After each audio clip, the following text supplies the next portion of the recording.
We've wandered down onto Isla Kuale, which basically right off the Malecon, it goes over the Rio Kuale or the Kuale River, and there's a little island in the middle that you can wander through. There's a couple restaurants down here. There's some souvenir shops, vendors selling, random goods, that sort of thing. But there's also a lot of cats.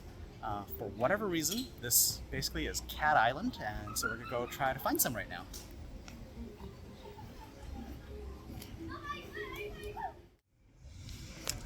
Got 7 cats here at the moment.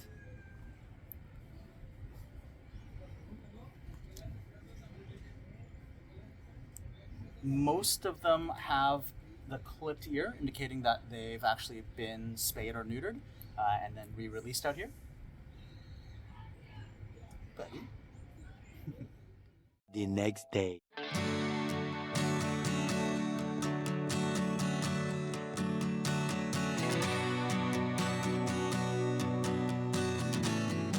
"20 months later, and we're back where we started." Yeah. We are Cory and Wallace, an early retired couple on a full-time journey around the world. With a passion for exploring new cultures, discovering hidden gems, and enjoying delicious local food, we are on a mission to experience as much of the world as we can. Welcome back. This is our last day in Puerto Vallarta, Mexico. And this is actually our last day in Mexico after spending almost 5 months here. And this is the last day of our around the world trip, because after approximately 20 months, we are actually on our way home to Canada today. That's a crazy thought. It is, yeah. Honestly, at this point, it's so hot and humid here that we're actually looking forward to going home to Canada for a little while. It's been almost 20 months. We left Canada on September 7th, 2004, and we haven't been home since. So this feels kind of weird. It feels weird. The weird thing is, it feels like a long time, but at the same time, it doesn't. Your brain just works really weird with time, and when you look back on like what you've done, it's kind of crazy. Yeah, I mean, geez, we could spend hours talking about everything we've done in the last 20 months. We're not going to do that in this video because there just isn't time. We've done so much cool stuff in that time. But yeah, as we wrap up our time here in Mexico and in Puerto Vallarta in particular, any particular thoughts on? Puerto Vallarta, it's got a lot going on. We did quite a bit while we were here. A lot of it just didn't fit into a video. For example, like we volunteered at the SPCA. That was a good experience. We walked some dogs and stuff like that. It's very hot, so there was only like early morning walks that we could do. So you fell in love with one of the dogs. Yeah, Princess was awesome. She's this one-eyed bull terrier cross, fairly typical Mexican street dog that I just fell in love with at the shelter. We were there 3 days a week for, I guess, the first couple weeks, and then we only went Thursday this week because there was issues with getting a ride out there. But overall, yeah, that was a lot of fun. Again, like Cory said, we had to get up early to do those just because of the intense heat here, but we'd walk, 3 or 4 dogs, one at a time, and then, call it quits by about 10 a.m. So that was definitely a lot of fun. Yeah. Another thing that Puerto Vallarta has going on all the time is parades. I can't even count the number of parades that we saw. But we were here during Pride Day or Pride Week, so we saw a Pride Parade, There was the pet parade, which was part of Pride. That was a lot of fun. That wasn't a parade down like the street in front of our Airbnb, but we went down to the tile park for that. The first weekend we were here, there was the International Folkloric Dance Festival. I had a big parade going down in front of here. And then there was a random one that we came across while we were just walking down the Malecon. I don't know if it was a traditional dance or what, but it was pretty cool. Yeah, it wasn't quite a parade, but it was basically a bunch of traditional dancers in costume, just all marching and banging drums and dancing and stuff. So a lot of cool stuff like that. There's always something going on, along this stretch of I guess we're technically in Cinco de Diciembre, but also heading down the Malecon in towards the romantic zone. There's just always activities going on. For example, we wandered by and saw I think they're called the Papantla Flyers, I believe is the name. Forgive me if I've mistaken that. I'll put that correction on the screen if I have to. But they're a traditional Mesoamerican, I guess, acrobatic aerial dance music performance that they do off this pole, and 5 people on the pole, and they spin off and on ropes, and it's just really, really cool. Yeah.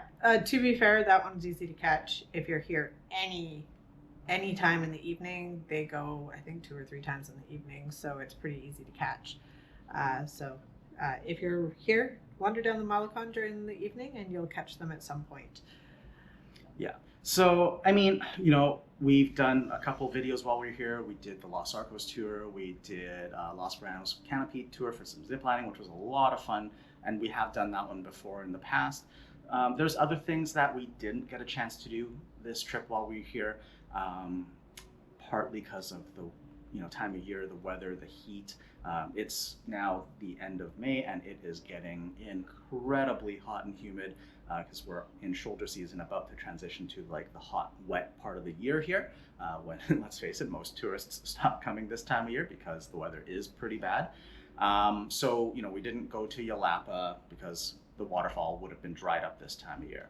We didn't do the hike from Boca to Las Animas like we've done in the past, which if you're here and it's cool enough, it's a fantastic hike, definitely worth doing. And apparently there's quite a few hikes around here that bring you to waterfalls. Again, it's dry season. We didn't even bother looking them up or even attempting them. So that can be done during like the fall, winter time. There's lots of stuff that can be done here. I also highly suggest if you come here at the end of October, beginning of November, to check out Dia de los Muertos, or the Day of the Dead. The festivities here are incredible for that, and that's actually why we came here 3.5 years ago, was to see that. But anyways, I think for now, we are going to get ourselves packed up, get checked out of this Airbnb, because we are meeting a volunteer from one of the animal rescues at the airport, because we are going to be flight angels for 2 dogs today that are flying to Canada to find new homes. Yeah, we've never done it before, so we figured since we had Luvi and we were sending her home, we wanted to check out what it's like to be flight angels. So we'll take you along and kind of show you what that's all about. I think it's pretty straightforward. It sounds like we aren't involved in a lot. We just have to pick up the dogs when we get to Vancouver. That's about, I think, the extent of our role in it. We'll find out. So yeah, let's get going. All right, we're ready to go. Let's head to the airport and meet these dogs that we're taking to Canada.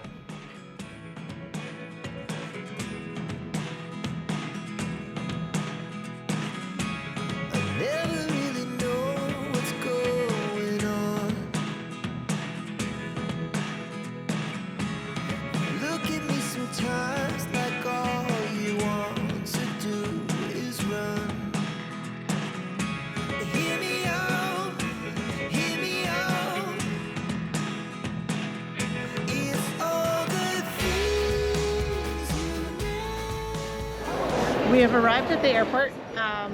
We told the lady with the dogs, Julie, I believe her name is, that we meet her at 1 o'clock. It's 1:45, so we got about 15 minutes. And it's not a very big airport, so she should be pretty easy to spot, and she should be able to find us, no problem. She'll be the lady with 2 big crates full of dogs. Yeah. But yeah, I guess we just wait until she shows up.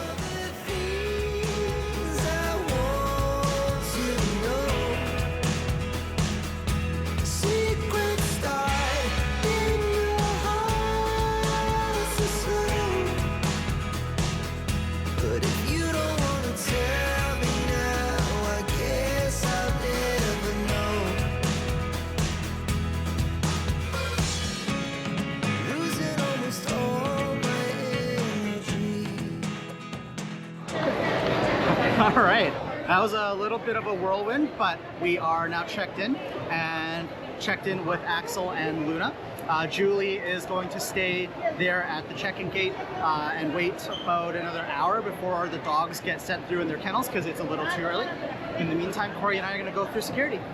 Yeah, the check-in process with the dogs was really straightforward. Julie had done all the paperwork, and I think we just had to fill out like one little tag for the kennel, I think. Yeah, and we've got some vet certificates for the dogs as well.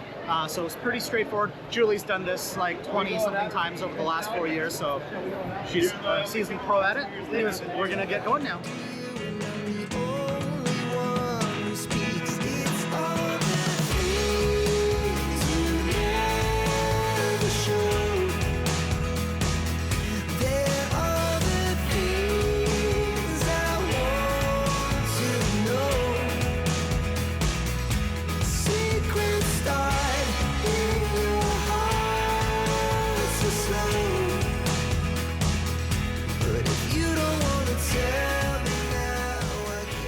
All right, we spent about an hour and a half in the lounge, and now it's time to board.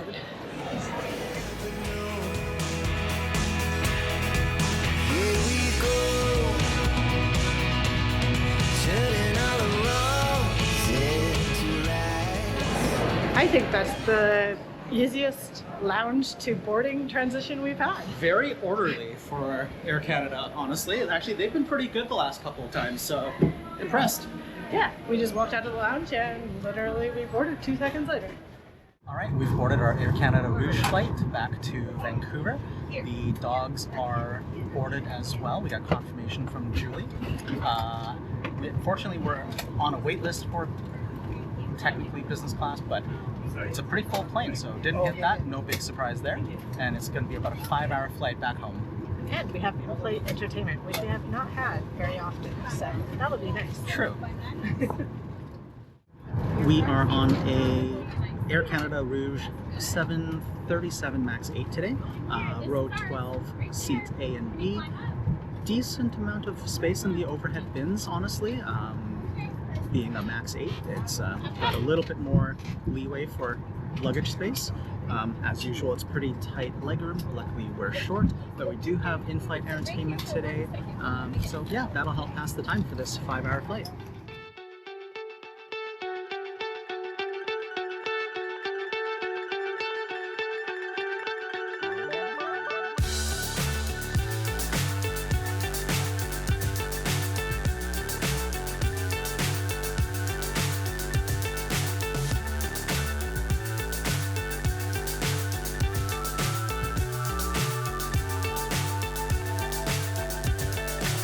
So high, I'm hypnotized.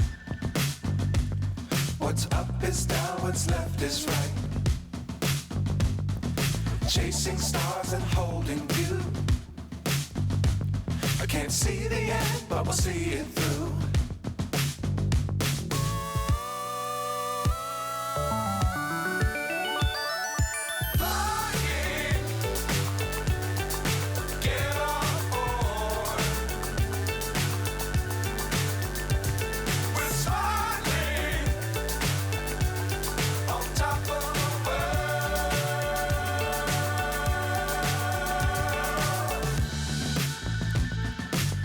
Times don't fly too high. Be sure to keep the ground in sight. Fly forever if you keep it tight. Love the world, but keep the sky on your mind.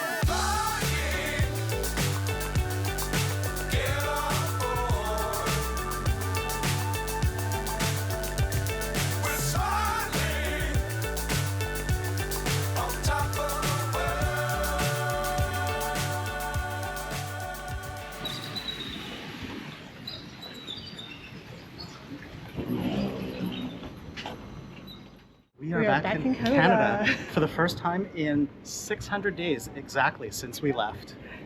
It's a very weird feeling. The first thing I noticed is this airport is very quiet. Yeah. Compared to like so many other. Relatively very quiet, and it's also about half the temperature from what we just left, so it's actually really refreshing.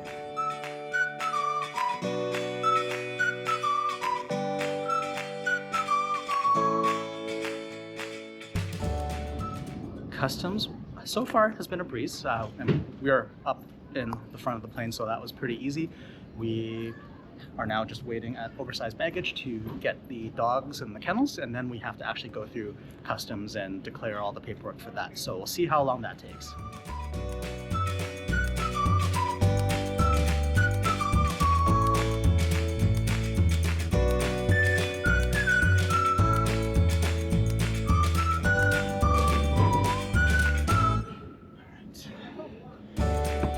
Both dogs accounted for, and they are actually doing really well.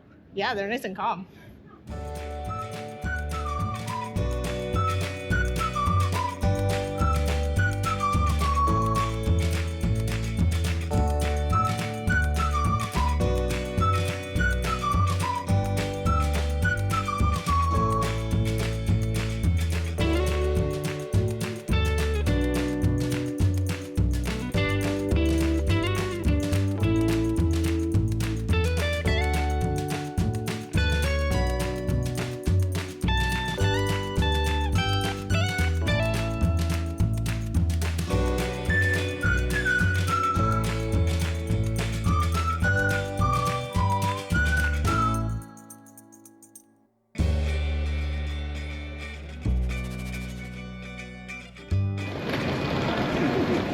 So there goes Axel and Luna with their new Fosters.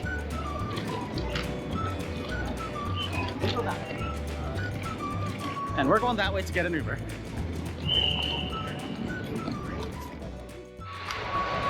Picking up the dogs and going through customs, super easy. No, like, other than waiting in line for the customs officers to bring up the bill, there was really no hassle. Yeah, there's 2 different spots in customs that you can go to. So at first we were told the one spot, but they had closed for the day because it's 8:45 p.m. right now. So we had to go out towards the exit through the other customs area. Kind of interesting, saw someone getting arrested there.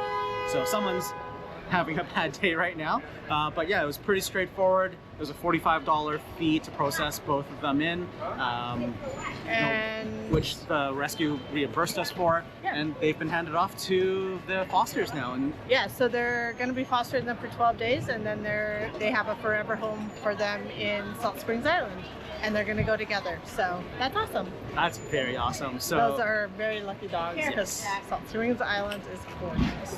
And also Axel and Luna did fantastic. They were both still really relaxed in their kennels, so we didn't have too many issues. So all in all, I think that's a pretty damn good day.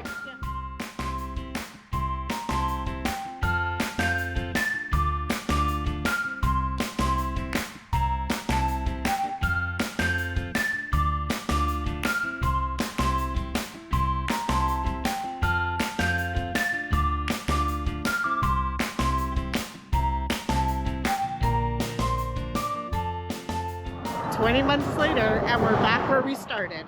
Yep, we're home. It's well after 9 p.m. now, and we haven't had dinner, so we're gonna go get cleaned up and find ourselves some food. And I think we're just gonna leave it here for the moment.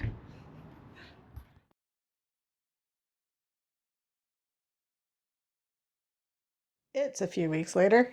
2 weeks later, not that many weeks, we didn't actually film a closing to this video after we got back to Vancouver that night because we were hungry, we got some food, and yeah, it was, I mean, getting back wasn't too bad, but of course having the dogs added a little bit of additional stuff we had to take care of, so. Not stressful though. If you ever want to be a flight angel, they make it really super simple, so straightforward.